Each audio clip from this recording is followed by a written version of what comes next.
नमस्कार दोस्तों, scary story in Hindi में आप सबका स्वागत है। आज की कहानी की तरफ बढ़ने से पहले आप सब चैनल को सब्सक्राइब कर लीजिए और अगर कहानी अच्छी लगती है तो प्लीज़ लाइक एंड कमेंट करना मत भूलिएगा और हो सके तो ज़्यादा से ज़्यादा शेयर करिए और सपोर्ट करिए, क्योंकि आपके सपोर्ट से ही मुझे और मोटिवेशनल मिलता है कि मैं और कहानियाँ सुनाऊँ आपके लिए, अच्छी अच्छी कहानियाँ लेकर आऊँ। तो आज के लिए मैं एक अच्छी कहानी लेकर आई हूँ आप सबके लिए।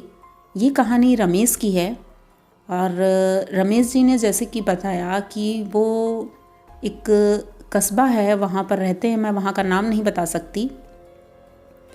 तो वो रिक्शे चलाने का काम करते हैं और रिक्शा से ही उनके घर का पेट पलता है। उनकी बीवी है, 2 बच्चे हैं और उनकी माँ है। इतने लोगों का परिवार है और अकेले वही रिक्शा चलाने वाले हैं, क्योंकि उनकी अभी बच्चे बहुत छोटे हैं और पिताजी बहुत पहले ही गुजर चुके हैं।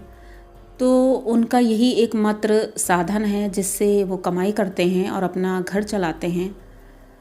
ठीक ठाक चल ही रहा था, 2 समय का खाना मिल जाता है और इससे ज़्यादा की उम्मीद नहीं कर सकते हैं क्योंकि बड़ा परिवार है। तो किसी तरह वो अपना गुजर बसर कर रहे थे और अपना काम सही से करने की कोशिश कर रहे थे। बस यही इंतज़ार था, भगवान से उम्मीद थी कि आगे शायद कुछ अच्छा हो। तो वो अपने कस्बे में रिक्शा चलाया करते थे, पर वहाँ पर अभी कुछ दिनों से, जब से बरसात शुरू हुई थी, कम लोग आते जाते थे। तो उनका काम नहीं था वहाँ पर ज़्यादा और कोई ज़्यादा पैसेंजर उन्हें मिलते नहीं थे जिससे कि उन्हें कुछ इनकम हो। बहुत परेशान रहते थे वो। एक दिन रिक्शा स्टैंड पर वो खड़े थे, उनके साथ उनके 2-3 दोस्त भी थे जो कि खड़े थे वहाँ पर। वो सब इंतज़ार कर रहे थे कि कोई एक पैसेंजर स्टेशन से निकले और उनके रिक्शे पर बैठे। बहुत परेशान होते हैं, लेकिन उस दिन बामुश्किल कुछ पैसेंजर ही निकले थे, लेकिन इनके रिक्शे में कोई नहीं बैठा था। ये हताश होकर के वहाँ से चल पड़े। अब रात भी होने वाली थी तो उन्होंने सोचा जल्दी से घर पहुँच जाएं, क्योंकि घर में सभी इंतज़ार कर रहे होते हैं। लेकिन एक दुख था कि आज मैं घर जाऊँगा तो बच्चों के लिए क्या लेकर के जाऊँगा, और राशन भी रोज़ रोज़ ही खरीदते थे।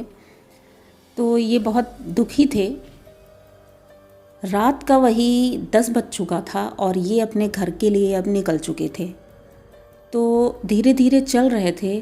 स्टेशन से कुछ दूरी पर ही एक चौराहा पड़ता था। इन्होंने सोचा कि जो मेन रोड है वहाँ पर शायद कोई काफ़िला निकल रहा था या कुछ था जिसकी वजह से पुलिस लगी हुई थी। तो इन्होंने सोचा इधर से अगर जाएंगे तो बहुत देर लगेगी, मैं थोड़ा शॉर्टकट ले लेता हूँ और उधर से ही घर निकल जाऊँगा, क्योंकि वैसे ही बहुत देर हो गई है। तो ये कच्चे रास्ते की तरफ निकल जाते हैं रिक्शा लेकर के और उधर ही से चल रहे थे धीरे धीरे, क्योंकि आज वो फुर्ती नहीं थी जो हमेशा रहती है। तो वो धीरे धीरे चल रहे थे। अचानक उनको सामने रोड पर एक लड़की खड़ी हुई दिखती है जो लिफ्ट मांग रही थी। ये देख करके तो ये बहुत खुश होते हैं कि चलो कम से कम एक सवारी तो मिली ही मुझे। तो जैसे ही उसके पास पहुंचते हैं तो देखते हैं कि वो लड़की थोड़ा पुराने कपड़े पहने हुए है और लिफ्ट मांग रही है। तो मैंने उससे पूछा कि बेटा कहाँ जाना है, तो उन्होंने बोला कि भैया मुझे थोड़ा आगे तक जाना है, मुझे वहाँ छोड़ दीजिए। वो बोले ठीक है। वो लड़की अभी 15-16 साल की ही थी।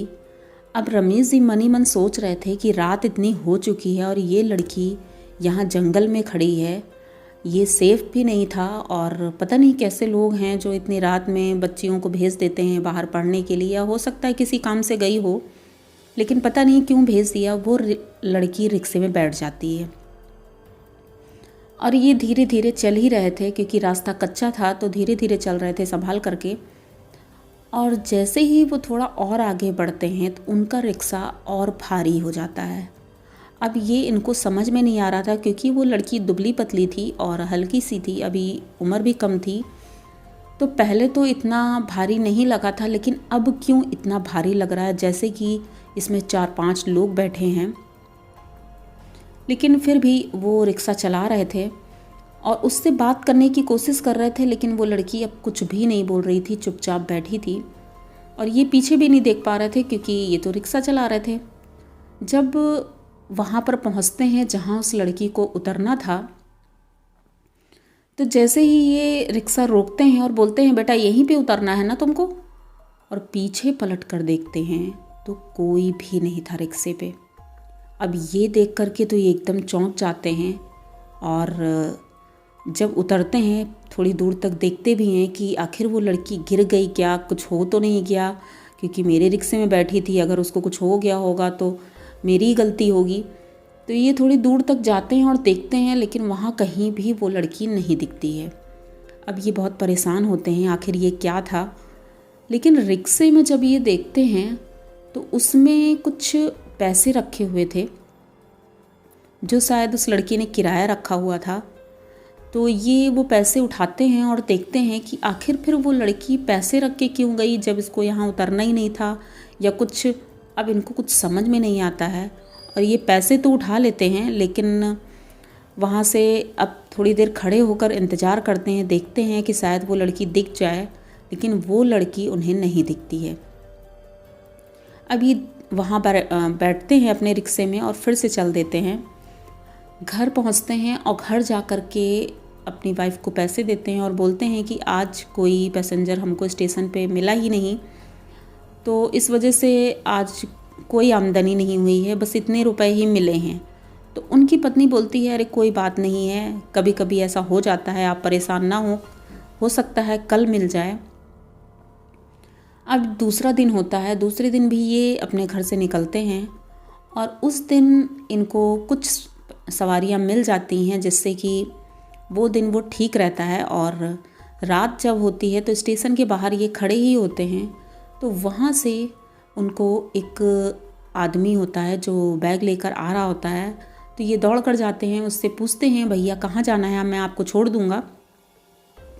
वो बताता है उसको जहाँ जाना होता है और उसके बाद वो रिक्शे में बैठता है और वो उनको लेके चल देता है। जैसे ही उस चौराहे के पास पहुँचते हैं तो इन्हें वो लड़की फिर वहीं खड़े थोड़ी दूर पर उस कच्चे रास्ते पर दिखती है और वहीं वो खड़ी रहती है। अब रमेश जी ये सोच रहे थे कि अगर मैं इधर से चला जाता हूँ तो वो लड़की वहीं खड़ी रहेगी और उसे पता नहीं कौन लेके जाएगा, कैसे। और पूछना भी था कि कल वो कब उतर गई थी, कैसे उतरी थी, ये सारी बातें उन्हें पूछनी भी थी। लेकिन अब ये पैसेंजर को उतार भी नहीं सकते थे अपने रिक्शे से। तो जल्दी जल्दी ये जाते हैं और वो जो सज्जन बैठे थे उनको उनकी मंजिल तक पहुंचाते हैं और वहाँ से लौट के आते हैं और तुरंत उसी रास्ते पर पहुँच जाते हैं। सोचते हैं उस लड़की से मिलेंगे, उससे पूछेंगे कि तुम कब उतर गई थी। तो जब ये वहाँ पहुँचते हैं तो देखते हैं कि वो लड़की काफ़ी दूर पैदल ही जा रही है। तो ये उसके पीछे पीछे रिक्शा लेके अपना जाते हैं और उसको रोकने की कोशिश करते हैं। जब रोकते हैं तो वो पीछे मुड़ के देखती है और कुछ ये बोलते हैं रमेश जी कि कल तुम रिक्शे में बैठी थी और कहाँ पर उतर गई थी बेटा, मुझे तो पता ही नहीं चला। वो कुछ भी नहीं बोलती है और वो सीधे चलती रहती है। तो ये बोलते हैं बेटा कहीं जाना है तो मैं छोड़ दूंगा तुमको, लेकिन वो कुछ बोलती नहीं और चलती ही रहती है। तब तक ये अपना रिक्शा ले जा करके उसके सामने खड़ा कर देते हैं। तो वो रिक्शे में बैठ जाती है। जब रिक्शे में बैठ जाती है तो ये चल देते हैं, लेकिन सोचते हैं कि आखिर ये कुछ बोल क्यों नहीं रही है, क्या बात हो गई है। और अब इनको फिर से वही रिक्शा भारी लगने लगा था। इस बार इन्होंने सोचा कि मैं ज़रूर देखूंगा ये उतरती कहाँ है। अपने आगे रिक्शे में जो शीशा लगा होता है उससे ये देख रहे थे और जब उन्होंने उस शीशे पे देखा तो आप मानोगे नहीं, ये इतना डर जाते हैं क्योंकि उस रिक्शे में उस लड़की के साथ एक नहीं 4 लोग बैठे थे, जिसमें कि 2 औरतें थीं और एक आदमी था। ये चारों लोग उस रिक्शे में बैठे हुए थे। अब ये इतना डर जाते हैं और सोचते हैं कि इसीलिए उसने जो गाड़ी रिक्शे में पैसे रखे थे उसने 4 लोगों का किराया दिया था मुझे, लेकिन मैं उस वक्त समझ नहीं पाया था और ये मिली भी नहीं थी मुझे कि मैं पैसे वापस कर सकूं। लेकिन अब समझ में आ रहा है कि इसने 4 लोगों का किराया क्यों दिया था। अब ये रिक्शा चला तो रहे थे, लेकिन इनकी हिम्मत नहीं हो रही थी कि ये पीछे मुड़ के देखे या कुछ बोले। धीरे धीरे रिक्शा चलाते ही जा रहे थे और जैसे ही वहाँ पर पहुँचते हैं, एक बार फिर से जब पीछे देखते हैं तो कोई भी नहीं था और आज भी वैसे ही पैसे रखे थे उसमें। अब ये फिर से पैसे उठाते हैं और वहाँ से सीधे अपने घर आते हैं। पर आज उन्होंने अपनी माँ को पूरी बात बताई और ये भी बताया कि पता नहीं माँ ऐसा क्यों हो रहा है, और 2 दिन से वो लड़की मिलती है और आज मैंने शीशे में जब देखा तो उसके साथ 2-3 लोग और बैठे थे जो कि बहुत ही भयानक लग रहे थे। और मुझे समझ में नहीं आ रहा है कि मैं क्या करूं, क्योंकि वो लड़की कुछ बोलती नहीं है और ना उनके साथ वाले कुछ बोलते हैं, और ऐसा क्यों हो रहा है। उनकी माँ बोलती हैं, बेटा परेशान मत हो सकता है कभी कभी ऐसी आत्माएं होती हैं जो परेशान नहीं करती हैं, लेकिन ये तुम्हारे लिए ठीक भी नहीं है कि तुम उधर से जाते हो, और अब आइंदा उधर से मत जाना क्योंकि वो तुम्हारे लिए ठीक नहीं है। तो ये बोलते हैं ठीक है मैं उधर नहीं जाऊँगा।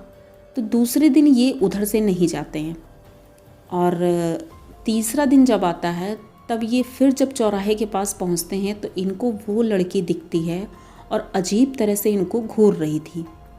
ये थोड़ा सा डर जाते हैं कि ये मुझे घूर क्यों रही है। तो ये फिर से अपना रिक्शा ले करके उसके पास जाते हैं और वो गुस्से से इनकी तरफ देख रही थी और कुछ बोलती नहीं है। तो ये बोलते हैं चलो मैं आपको वहाँ तक छोड़ देता हूँ, क्योंकि अंदर से डर भी लग रहा था बहुत ज़्यादा, लेकिन अब वहाँ कुछ कर भी नहीं सकते थे क्योंकि अगर कुछ करते हो सकता है वो इनका नुकसान कर देती कुछ भी। तो ये रिक्शा लेके चलते हैं और वैसा ही होता है सेम, और उसको उसकी जगह पर छोड़ते हैं। उसके बाद ये तुरंत वहाँ से वापस लौट आते हैं। ये आगे उधर से अपने घर नहीं जाते हैं और वहाँ से तुरंत लौट आते हैं।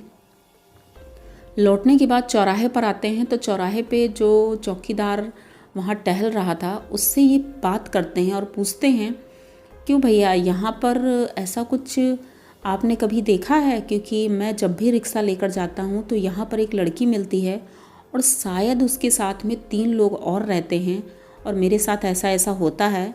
तो वो चौकीदार बताता है कि आज से 2 साल पहले इसी रोड पर एक एक्सीडेंट होता है जिसमें कि एक फैमिली की डेथ होती है, जिसमें उसके मम्मी पापा थे और वो लड़की थी और उसकी एक बहन थी।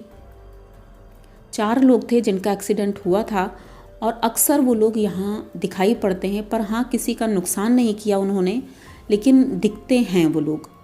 अब ये चीज़ जब रमेश को पता चली तो उसके बाद तो इनकी हालत वैसे ही ख़राब हो गई थी, लेकिन उस दिन के बाद से इन्होंने उधर से जाना छोड़ दिया और अब सीधा रास्ता ही पकड़ते हैं, उधर शॉर्टकट से बिल्कुल भी नहीं जाते हैं।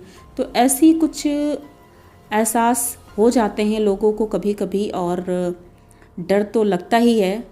और ऐसी ही अच्छी अच्छी और अलग अलग तरह की कहानियाँ सुनने के लिए बने रहिए हमारे साथ। तो मिलते हैं अगली कहानी में, और अगर आपको भी कोई अपनी कहानी शेयर करनी हो हमारे साथ तो प्लीज़ इंस्टा का लिंक हमारी आईडी पे डिस्क्रिप्शन में है, तो वहाँ पर जा कर के आप अपनी कहानी कोई शेयर कर सकते हैं। तो हो सकता है अगली कहानी मैं आपकी सुनाऊँ। मिलते हैं अगली कहानी में। Thank you. और अगर कहानी अच्छी लगती है तो प्लीज़ चैनल को सब्सक्राइब करिए, लाइक कमेंट करिए और शेयर करिए। धन्यवाद।